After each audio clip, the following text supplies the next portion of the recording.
after our family reunion, I checked my account. It was drained. My son snorted. We needed it more. Trembling, I reached for my bag and said, "Then you won't mind what's coming next." As they laughed, a loud bang shook the house. The door flew open, and Daniel, an elderly white man living quietly in Vancouver's West End, had arrived that evening at his son Mark's East Van house with a tin of shortbread and his worn leather satchel looped across his shoulder, the way he always carried it when crowds made him cautious. The rain was light and steady, the kind that made the cedar smell bright and kept the street glossy. And when Mark opened the door with a wide grin and a heavy clap on his father's back, Daniel stepped into a home that looked newer than it should, with pale granite where laminate used to peel, a narrow electric fireplace where black brick once smoked, fresh paint without scuffs, and a hot tub steaming behind the sliding door while cousins moved with paper plates and a speaker hummed near the counter. He set the shortbread by the kettle, placed his satchel on the floor by his chair, heel over the strap, and watched how Jenna, his daughter-in-law, tipped a brand new laptop so the logo flashed, saying, "Work upgrade," while Mark eased him with soft questions that had sharp ends. Questions about pension dates, rent rises on the Davie Street apartment, the size of the rainy day fund, whether money sitting quiet should be moved to work harder. And Daniel answered in simple lines, "I have enough. I'm fine. I like it where it is." Then lifted the red wine to his nose and put it down because buses ran late and he did not drink on nights he had to keep his balance. He noticed small things without trying, like the way the satchel strap shifted when he stepped into the hallway to text his neighbor Owen. "Home after 10, lights off if you pass my door," and how the strap lay back at a slightly new angle when he returned, as if a hand had lifted and set it down too neat. So he pulled it closer with the edge of his shoe, pressed his heel on it again, and nodded at a nephew's story about a fishing boat while the music ran on. When Mark urged him to stay the night, he said no once, twice, and a third time, each no soft but solid, and when he left, he hugged two little grandnieces who smelled like shampoo and crayons, pulled his old wool coat tight, and stepped into the drizzle that made halos in the streetlights. On the route along Hastings, he watched his reflection move in the dark window and thought of Linda's old reminder. Keep records. Believe what people do. And at home, he boiled water he did not drink, hung the coat on the same hook, set the satchel on the table by the small cactus, unlocked his phone to check the hydro date, and saw a number that took the air out of the room. Savings thinned to a scrap. Under it ran a ladder of transfers between 2:11 and 3:58 a.m., a wire to a numbered account, a merchant payment he did not know, and beside each entry, the app said, "Authorized by device, iPhone." Daniel, with access from a network name he recognized as the silly SSID. Jenna had joked about last summer. He did not move for a long breath. Then he did the steps he knew for days like this. The steps Dr. Patel had taught him when fear tried to run the show. Slow breath in, slow breath out, facts first.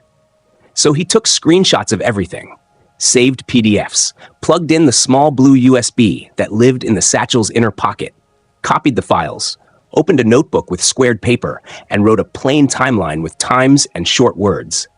And then called the bank's fraud line, where a careful voice flagged accounts, set alerts, and told him to come in at opening, bring ID, and keep his phone nearby. After that, he called the non-emergency line, gave his name, address, and what he knew without guessing. My thumb did not touch the screen between 2 and 4. I was at my son's address. The app shows my device and his Wi-Fi. And he took the case number down neat and clear. The rain had eased when he walked to the all-night copy shop on Denman, printed the screenshots and the timeline, slid them into a manila folder with the bank file number on the tab, paid in cash, and took a cab back to East Van because he knew that paper on a table speaks harder than a raised voice. The house was still awake, faces flushed, plates stacked, hot tub hissing at the glass, and he stepped in without wiping his shoes, set the folder on the console table beside framed photos from a Tofino beach and a new family portrait in front of this very fireplace, and said in a steady voice, "My account is empty," which drew the room down to a tight, small silence until Mark leaned back, mouth curled, and said, "We needed it more," as if the sentence were a weather report. Daniel adjusted the satchel strap and kept his eyes on the folder, not on his son's face, and said, "Then you won't mind what comes next," because he had already called, already printed, already placed each piece in order, and around him cousins exchanged glances. One laughed short like a cough. Jenna's hand tightened on the counter, and a nephew stepped away from the hot tub switch as if the button had teeth. He felt the wine smell still in the air, dark cherry and something else, and thought of the straps change, and of Linda saying believe actions, not promises. And he waited, because waiting was part of the order too, the part where facts catch up to a story. In the seconds that followed, the house made small sounds, pan ticking as it cooled, a fork set down too quick, the whisper of the vent. Then 3 hard knocks landed on the door in a flat rhythm that rattled the glass, made someone gasp, and pulled the laughter out like a cord. A second set of knocks came harder, and the music stopped mid-beat, and Mark's smile fell off his face as he turned his head toward the door. Daniel did not look at him, did not look at the laptop gleaming on the island, did not look at the hot tub steaming in the rain. He watched the handle, watched the brushed steel turn under an assertive grip, and when the door swung wide and the cold March air rolled in across the tile, when dark jackets filled the frame and a heavy envelope flashed in a steady hand, he felt only the simple line he had written at the top of the page an hour before, because it was shorter than fear and truer than hope. Believe what people do. The cold air rushed across the tile as 2 Vancouver police constables stepped in with calm faces, followed by a court officer carrying a thick envelope and a woman in a gray coat with an RBC badge and a tablet. The taller constable said, "Evening, folks," and asked for Daniel Harper by name. And when Daniel raised his hand, the court officer set the envelope on the console table next to the framed beach photo and read in a steady voice that this was an emergency preservation order to freeze and secure funds and devices linked to overnight transfers from Mr. Harper's account, and that named parties Mark and Jenna Harper must surrender phones, tablets, and the household router. Mark gave a quick laugh that sounded like a lid clattering on a pot and said this was a family matter and a private house. But the constable pointed to the order and said, "We're not here to argue, sir, just to preserve," while the bank investigator held out padded pouches and asked in simple steps for devices to be powered down in her view. Jenna's fingers hovered over the new laptop on the island. Then she slid it forward like a reluctant gift, and a cousin began to say something about shame until the shorter constable lifted a hand and the room went quiet again. Daniel did not speak. He only placed his manila folder next to the envelope and tapped the top page once, which showed the list of transfers with circles around the times, and the investigator glanced down and nodded. "We have the same times on our end," and asked Daniel 2 questions. Where he slept last night and when he last used his phone. And he answered without extra words. "Spare room at the back, door half open, phone face down, not touched after midnight." And then she asked if he had any alcohol, and he said he smelled wine but did not drink, and her eyes flicked to the glass near his son's plate and back to Daniel. And she said, "If you feel off, St. Paul's can do a talk screen. Time matters." And he nodded once and stored the advice in the same part of his mind that held file numbers and bus times. The court officer explained that the order gave authority to freeze domestic accounts, now request information from receiving banks, and secure equipment for imaging. And he read out the hearing time set for the following week at the law courts on Hornby. Then had Mark and Jenna initial a receipt for the devices, which made small hard clicks as they dropped into the bags. 2 phones, 1 tablet, the glossy new laptop, and the router with its rows of blinking lights that went dark when the investigator pulled the plug. Mark tried a new line as if switching channels mid-sentence, saying it was a gift, saying, "Dad said money is a tool," and Daniel answered with his eyes still on the papers, "A tool is not a right," which landed flat and heavy between them. The constable asked Daniel if he needed a ride, and he said no. He had a bus pass, but he would go to St. Paul's before home, and the investigator slipped him a card with her name, a direct number, and the file code, and said, "Bring your originals to court. Keep your notes simple." And he said he would, because simple was how his mind stayed steady. When the officer stepped back onto the porch, the house tried to breathe again and failed. Voices rose and cracked. "How could you do this, Dad?" "And this is blood, not court." And a nephew muttered that everything could have been handled like adults, and Jenna whispered that Daniel did not understand how hard life was for young families. And Mark said, "Softer now. You always cared more about your ledgers than your son." And Daniel lifted the strap higher on his shoulder and said only, "I cared enough to write things down." Then he walked through the wet night to the corner, waited under the small bus light while steam from the hot tub fogged the glass behind him, and took the first trolley toward downtown. At St. Paul's, the triage nurse listened, looked at the order, and sent him for blood and urine because the clock mattered, and he held his arm still for the draw and watched the tube fill without flinching. Then he sat with a paper cup of water and his manila folder on his knees, and a resident came to say results would take time, and they would forward them if counsel asked. And he wrote the resident's name and the time in his notebook and thanked her. When he reached his West End apartment at 2 a.m, he checked the lock twice, set the satchel on the table, put the RBC card beside the phone, and called the fraud line again to confirm the freeze had gone live, which it had. 1 transfer caught mid-route, 2 already settled but tagged for recall. And the representative said the device access report would be ready by noon if he brought ID, and he wrote noon in neat block letters. Sleep came and jumpy, but he still woke before his alarm, made tea, ate half of yesterday's banana, and walked through a light rain to the branch on Davie where the manager already had his file open.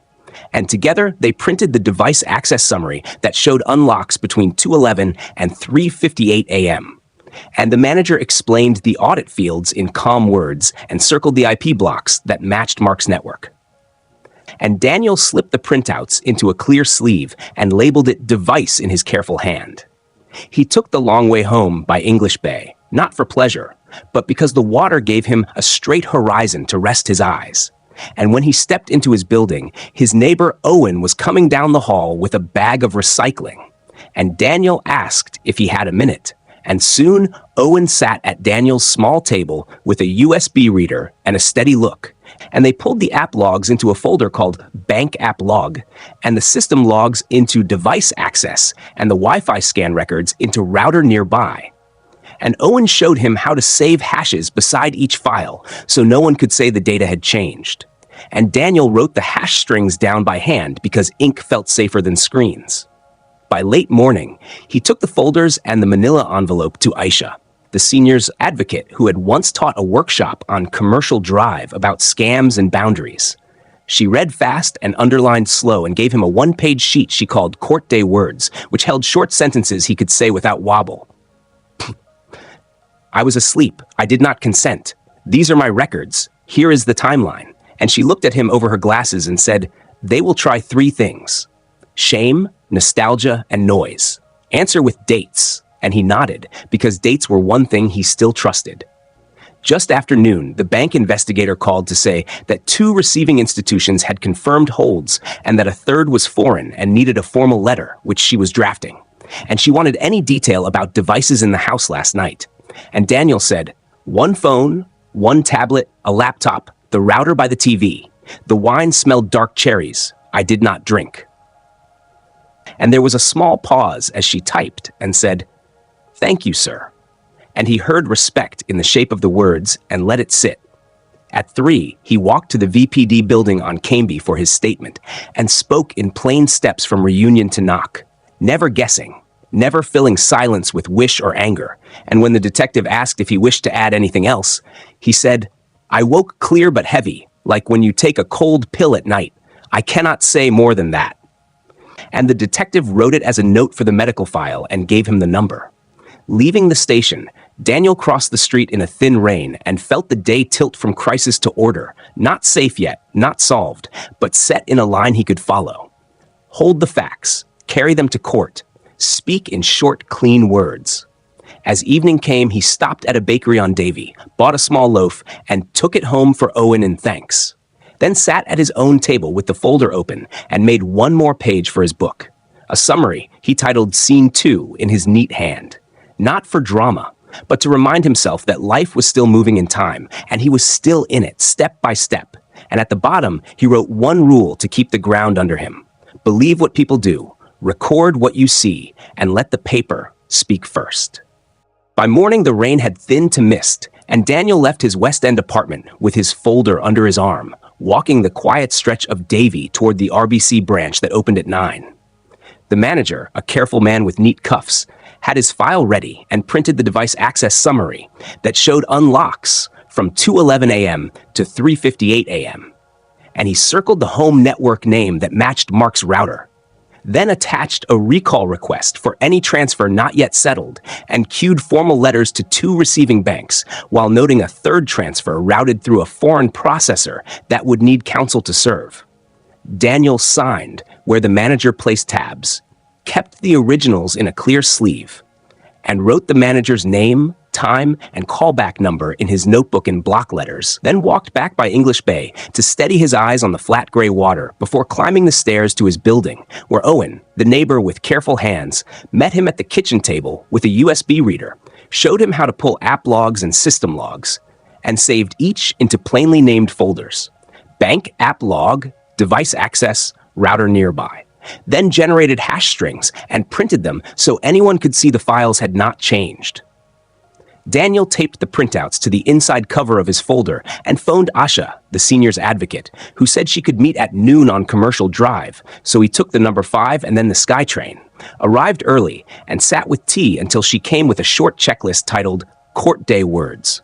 Speak in facts, not feelings. Show the timeline first. Answer shame with dates. If asked how you feel, say unsafe with my finances in their hands. She read his pages, underlined his times, and asked if he would consent to a talk screen if needed. He told her he had already gone to St. Paul's overnight, and she nodded and wrote, "Records request St. Paul's," on a sticky note and pressed it to his folder. She gave him a lawyer's card, Mei Chen, then called the number and handed Daniel the phone, and May's voice was calm and direct, told him to bring every original to her office at 3, and said, "We will file to continue the freeze and to require disclosure of receiving accounts. We will also ask for a non-contact term about finances." And he wrote the phrases down exactly. At 3, he sat in May's small office near Broadway, watched her build a thin affidavit from his notes, attach the bank records, attach the device report, attach the police file number, and list the router SSID. She asked clear, short questions. Where did you sleep? When did you last use your phone? Did you drink? Who handled your bag? And he answered in the same short way and added the one thing he could not prove, but would not hide: that the wine smelled like dark cherry, and he felt heavy in the morning, like after a cold pill. And May marked that as symptom, not proof, and added a line to request the hospital records. She printed the application for an emergency preservation order, slid it across with tabs where he should sign, and said the registry would stamp it at end of day and set a hearing for early next week. Before he left, she asked him to keep a no-contact rule with Mark about money and to let her handle every call. If they call, do not argue, write the time and the words, and end the call. And he nodded, because rules kept his mind steady. At the registry on Hornby, a clerk with a weary kindness took the stamped package and gave May the hearing date for Tuesday morning in Supreme Court. And Daniel wrote TUS 930 on the top line of a fresh page, then went home with a simple plan: eat, file, sleep. Because the day had stacked so high that hunger and rest were easy to forget. At dusk, he buttered toast, left half for Owen, and sat with his folder open, reading every page out loud, once in a level voice, the way Linda had taught him to practice speeches for the old condo board. And when he finished, he made one more sheet he titled Questions in neat letters. Could my thumb be used while I sleep? Did anyone pour something in my glass? Whose devices were on the network between 2 and 4? How fast did the money move? He left the questions to the side so they did not pull him off the line of facts. The next morning, he walked to the bank again for certified copies, then to St. Paul's Records to sign a release, then to a notary near Robson, who made a true copy of his notebook pages and stamped the backs in blue.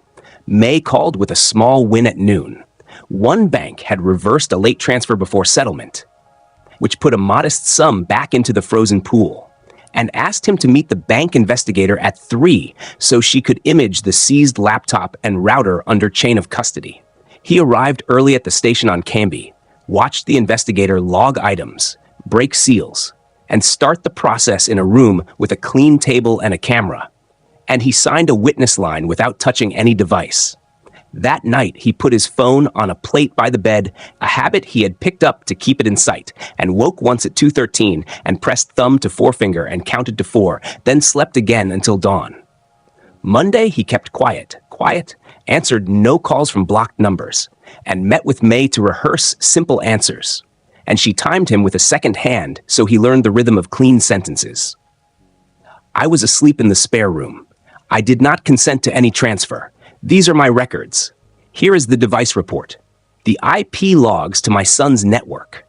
Aisha joined and slid over a one-page insert titled Boundaries and told him the 3 moves to expect: shame, nostalgia, noise, and to answer with dates. And he repeated the dates until they stopped sounding like someone else's story. Late that afternoon, a text flashed from an unknown number. "Come for dinner, Dad. Let's talk like family." And he wrote the time, copied the words into his notebook, and did not answer. When Tuesday came, the sky cleared sharp and bright over the law court's glass roof, and Daniel dressed in a clean blue shirt and a wool vest. Linda had once mended at the shoulder, packed his folder, the certified copies, the device report, the hospital receipt, and the hash printouts, then took the bus down Robson and walked the last blocks on a steady line. Security checked his bag and nodded at the stack of paper, and on the mezzanine he met May by the stone planters. She set a slim binder on a bench, clicked it open, and showed him the order she would ask the judge to continue. Freeze orders, disclosure of receiving accounts and sub-accounts, non-contact about finances, provisional restitution of any funds still within domestic control. And then she added 2 witness names he did not expect: the bank investigator with the tablet and Liam, a cousin who had phoned in the morning and left a message with her office to say he had something to add. May warned him not to expect help. If he shows, he shows. And Daniel said he understood. When the clerk called their case from the doorway, they walked into the high room with pale wood and a clock that ticked loud in his ears. And Daniel took the seat at counsel table, set his folder in front of him, placed a finger on the top tab to keep his hand steady, and focused his eyes on the judge's bench, because the next minutes would be simple if he kept them simple. Timeline, logs, device, address. And he knew that if he followed that line, the mystery would not swallow him, even if the answer to how the screen met his thumb would have to wait. The clerk called the case, and Daniel rose with May Chen at his side, set his folder on the table, and sat when she guided him to do so. The judge, a woman with a clear voice and a tidy stack of files, asked for appearances, and May gave her name for Daniel Harper, while a man in a dark suit stood for Mark and Jenna and said, "Rains?" for the respondents. The judge said this was a return on an emergency preservation order, and she wanted to hear first about the money, then the devices, then any safety issues. So May opened the binder, kept her sentences short, and walked the court through the line of events in time order. Family supper in East Vancouver, Daniel asleep in the spare room after midnight, transfers between 2:11 and 3:58 a.m. Device authorization reported as iPhone Daniel, IP address and SSID matching. Mark and Jenna's home network, VPD service and seizure under the order, and sane. Paul's toxicology draw taken in the early morning. The judge nodded and asked for the bank, so May called the investigator from RBC, who stepped up with her tablet and an exhibit list, swore in, and explained in plain language that the bank's logs showed biometric approvals from the registered device, location data from the network the phone used at the moment of authorization, and receiving accounts at 2 domestic institutions and 1 foreign processor, with the first domestic recall already successful and the others on hold pending court direction. Rain stood and tried to frame the transfers as gifts to a struggling young family. Said Daniel had often said, money is a tool and no sense letting it sit. And he held up a printed text from months ago where Daniel had told Mark to use what you need for the girls' coats. But the investigator kept her scope and said only, our systems show authorizations from Mr. Harper's device during the hours in question. Whether a transfer is a gift is not a bank finding. and stepped back. The judge asked to hear from Daniel next, so May called him, and he stood and swore, then answered in the steady rhythm they had practiced. He slept in the back spare room with the door half open. He put his phone face down on the chair, screen off, before midnight. He did not drink alcohol. He woke at dawn feeling heavy, checked the app, and saw his account drained. He called the bank and police, printed records, went to St. Paul's for tests, and provided everything to counsel. Rains came up and kept his tone smooth, asked if Daniel had ever said he would help with the mortgage, if he recalled every minute of the night, if he might have absently touched the phone when stirred at 2 a.m., and Daniel said no to the first. I do not recall waking to the second, and no, I did not consent to the third. Rains asked if he had any reason to think he had been drugged, and Daniel said, I felt heavy like after a cold pill. I cannot say more until the hospital report. And May rose to note the St. Paul's record request was already filed. The judge wrote for a moment, then asked about the devices. So May called the VPD constable who had served the order, and he confirmed the seizure of 2 phones, 1 tablet, a new laptop, and the home router, all bagged and logged. May then called the bank investigator again for a narrow point. Initial imaging of the router's admin panel, under police supervision, showed a connection from Daniel's phone to the network during the transfer window, and the seized laptop contained cached images named by the system screen recording 2:33am.move and 2:41am.move, with no content yet reviewed pending a full forensic process. Rains objected to the file names as prejudicial without content, and the judge agreed to treat them as preliminary and limited her note to timestamps exist, content not in evidence. When May said she had one more witness if the court would hear him, the judge glanced to the gallery where a young man in a denim jacket had pressed himself into the last bench, and May said, "This is Liam Harper, cousin," and asked leave to call him for a narrow point of context. Rains rolled his eyes for the record, but the judge allowed the testimony subject to wait. Liam came forward, looked smaller near the witness box, swore, and spoke in simple lines. During the reunion, he saw Mark move Daniel's satchel with his foot, then lift the strap and set it back. Later, near 2 a.m, he went to the kitchen for water and saw Mark at the spare room door with the phone in his hand and the screen glow on his face. Liam said he heard Mark whisper, "Hold still, old man," like a joke to himself, then saw him walk back to the island, open the banking app, and say to Jenna, "See? Touch ID is nothing if you get the thumb," and that he had not come forward at once because he was scared the family would cut him off. Rains attacked the details, asked how Liam could see the app name from across a dark kitchen, asked if he had been drinking, asked if he had an axe to grind, because Mark had once called him soft, and Liam held his ground and said the phone was bright, the room had under-cabinet lights, and he had left his beer outside because he was driving. The judge watched his face for a long second, then asked 2 questions of her own, the exact time and whether anyone else heard the words. Liam looked at the clock on the microwave and said, 2:19. And pointed to the island, said Jenna stood there because he remembered the new laptop beside the fruit bowl. May took the opening to ask for an order that the seized laptop's content be reviewed at once under police chain of custody, and for direction that the respondents disclose passwords to any cloud sync linked to that device. Rains protested again, said this was a civil money quarrel dressed up as crime, said families share phones, said Daniel had told Mark his passcode last Christmas, and Daniel shook his head once and said, "Clear enough for the mic." I did not. And May let the denial stand without argument. The judge leaned back and gave her with reasons in plain terms. The freeze order would continue. The respondents would disclose receiving accounts, sub-accounts, and any transfers out since the night in question. Any remaining domestic funds would be returned to a trust account held by May's firm, pending final orders. The respondents would not contact Daniel about money. Devices would remain in police custody. The laptop and router could be forensically imaged with copies shared to both sides. The court would reconvene in 2 weeks to review bank reversals and any toxicology results. When Rains asked for limited living expenses, the judge allowed an amount tied to a list of basic costs and barred any new purchases over a modest cap. She then looked at Daniel, not to pull him into debate, but to confirm he felt safe in his home and had support for errands and appointments. He said yes, and mentioned Owen and Aisha by first name, and the judge wrote the names down and said, "Good," and set the matter over.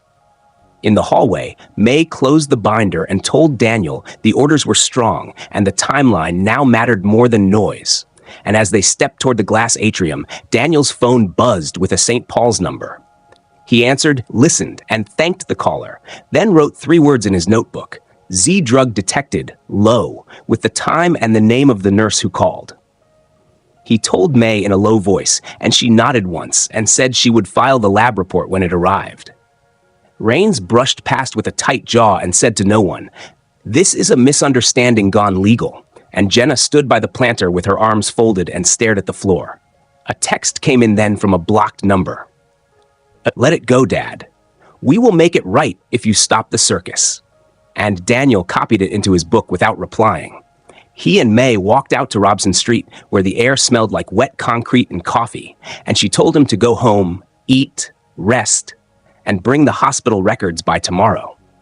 He took the bus, sat by the window, and watched the city move in slow pieces. And when he reached his apartment, he set the folder on the table, drew a new page, and wrote the day's line from first clock to last word. Not because it solved the mystery of how his own phone obeyed a hand that was not his, but because the facts were adding up in order now. Money stopped, devices held, words under oath, lab note filed. And that order was the ground he could stand on until the next hearing. 2 weeks moved in a straight line. Daniel picked up the printed toxicology from St. Paul's on a gray Monday morning, signed for it, and saw the result in plain words. Z hypnotic detected, low concentration, timing consistent with sample drawn early AM. And he carried that sheet to Mei Chen's office, where she added it as an exhibit behind a blue tab, filed an affidavit from the bank investigator, and sent disclosure demands to the 2 domestic receiving banks and to the foreign processor named in the overnight wire. On Wednesday, the VPD technician released a short forensic summary that stayed inside its lane. Router logs showed Daniel's phone joined Mark's network during the transfer window. The seized laptop contained 2 system-created screen recordings whose on-screen content matched the bank's transaction sequence, and the audio track captured low voices and the click of glass on stone, without guessing how a sleeping thumb had met a bright screen. And May stapled that report under a yellow tab marked Devices. Liam came to the office and made his statement in ink, gave the time 2:19 again, and signed each page. By Friday, the first domestic recall posted back into the trust account, May controlled. A modest sum, but proof that money could still move in the right direction. And Daniel wrote the amount and the timestamp in his notebook, and slept better for the first time since the knock on the door. On Tuesday, the case returned to Supreme Court at 9:30 a.m., and Daniel, dressed in the blue shirt and the mended wool vest, took the bus and met May under the atrium, where she opened her binder to the order she would seek. Continue the freeze. Compel full disclosure of receiving accounts and subaccounts. Direct immediate return of funds still in domestic hold. Schedule a restitution plan for any shortfall, and add a non-contact term about finances. Inside the courtroom, the judge recapped the file and asked for updates in the same order as last time. Money, devices, safety. So May called the bank investigator, who testified that 1 recall had cleared, a second was pending the court's direction, and the foreign processor would respond to a formal letter of request. Rains argued gift again, held up a photo from last Christmas, and said families share codes. But he did not bring a code to share, and the investigator repeated, "We do not decide gifts. Our logs show authorizations from Mr. Harper's device on the respondent's network," and stepped down. The VPD technician then swore in and gave the short version of the device findings. SSID match, DHCP lease tied to Daniel's phone during the window, 2 screen recordings cached on the laptop with timestamps that lined up with the bank entries, content not altered, hash values recorded. While Rains objected to prejudicial narrative, and the judge wrote time correlation only, content exists, and moved on. St. Paul's lab note came in through a records officer who simply identified it and the time of draw, and the judge read the top line without comment. May kept Daniel's evidence brief. Sleep in the spare room, phone on the chair before midnight, no alcohol, heavy feeling at dawn, calls to bank and police, Prince Hospital Council. And Daniel spoke each sentence clean and stopped. Raines asked if Daniel ever gave Mark permission in spirit to use the savings to give the kids a chance. And Daniel answered, "I never said that. I saved for my rent and my safety," and left it there. When counsel finished, the judge leaned back and gave her reasons in short steps. The preservation order would continue in full.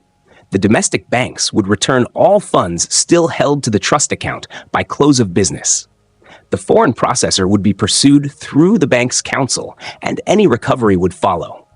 The respondents would disclose, within 7 days, all receiving accounts, sub-accounts, destinations, and purchases made with the transferred money, including any credit balances applied to debts. The court would adopt a non-contact term prohibiting any approach to Daniel about money, directly or through others. VPD would retain the seized devices until imaging and analysis were complete, and the matter would return in 30 days for a review of compliance, reversals, and any charging decision the police might make. Raines asked for living expenses, and the judge allowed a tight weekly amount tied to a list of basics and barred purchases of electronics, travel, or any item over a set cap. She looked at Daniel and asked if he had what he needed: groceries, help with forms, rides. And he said yes, named Owen and Aisha, and the judge nodded and set the next date. In the hallway, Jenna stared at the floor. Mark stood by the planter with fists in his pockets and said, without looking at Daniel, "You've made this worse than it had to be." And Mai stepped between them and said, "We're done here," and led Daniel to the elevator. They walked to Robson, bought 2 coffees, and May explained what would happen next in plain language. The trust would hold the returned money until the court released it. The foreign letter would go out today. The disclosure would reveal any big purchases. And if the police recommended charges, Crown would decide on its own timeline.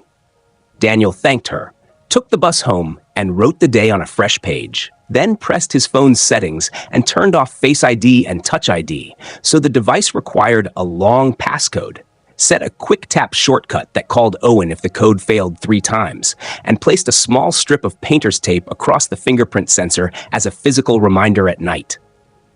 That evening, he ate soup, knocked on Owen's door with a slice of bread, and found Aisha in the kitchen too, holding a stack of pamphlets for a seniors pop workshop she was planning on Commercial Drive, securing your money and your phone.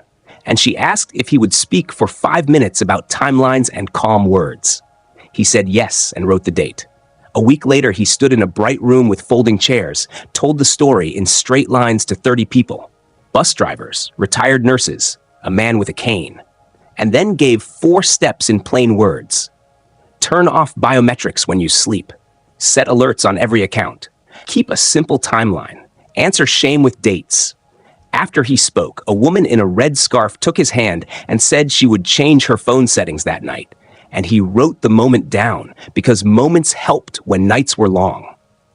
The next deposit hit the trust account on a Thursday afternoon when the second domestic hold cleared, and May called to say the judge had signed an interim release order so Daniel's rent and basics could be paid from his own returned money. He walked to English Bay at dusk with his folder light for once, bought a small carved wooden boat from a shop on Denman, and set it on his shelf by the cactus when he got home. Not as a symbol, just as something honest made with hands that reminded him he was still moving forward. On Friday, an email came from May with scans of the respondent's disclosure. The money had paid for a hot tub, countertops, a laptop, and credit card balances. And she underlined the line that read, "Replacement funds to be scheduled by order of the court." And he felt the mix of relief and ache, but kept his pen steady and wrote the line into his book. Weeks turned, and the 30-day review came with clean compliance notes from the banks, a partial plan for restitution, and a short record from VPD that the file had been forwarded to Crown for charge assessment. And the judge repeated the orders and set a longer review for 3 months. Outside, Mark looked older, said nothing, and left. Jenna paused, said, "I'm sorry for the way this went," and did not ask for anything. Daniel nodded once and walked to the bus stop with his folder closed. That night, he put the wooden boat on the table, set his phone next to it, and wrote one page titled After. Call the bank when something looks wrong. Keep copies in 2 places. Do not argue on the phone. Write the words. Let paper speak first. Then he turned off the light, lay down, and felt, not triumph, but a firm floor under him. Money back in part, orders in place, helpers on speed dial, a next date on the calendar, enough to sleep without counting. In the morning he made tea, opened the window to the sound of gulls, and drafted a thank you card to May, to Aisha, to Owen. He was an old man in a small apartment by the water with a long passcode and a neat stack of papers. And he kept one rule in view, the way sailors keep the horizon. Believe what people do, record what you see, and walk forward in order.